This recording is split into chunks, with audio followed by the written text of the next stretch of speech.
Сега нова възможност, изстрел и тук резултата вече става в центъра на атаката и успя да се разпише. Отново грешка в българската защита. Доста лековато оставят свободни състезателки на Украйна в доста ситуации. Тук бяха наказани 0-2 в 24-та минута.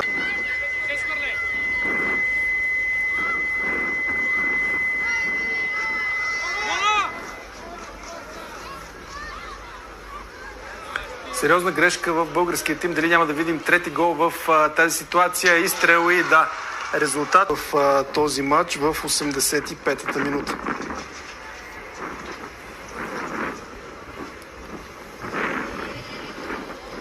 Ето го изстрелът на Хлушенко, който не остави никакви шансове на Роксана.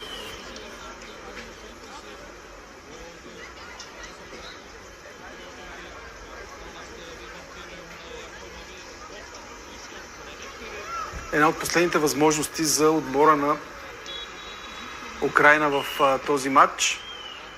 Центриране, изстрел и 4-0. Ето и повторение на ситуацията. Хубавото центриране и момента, в който дясната защитничка на Украйна остана абсолютно сама и успя да се разпи.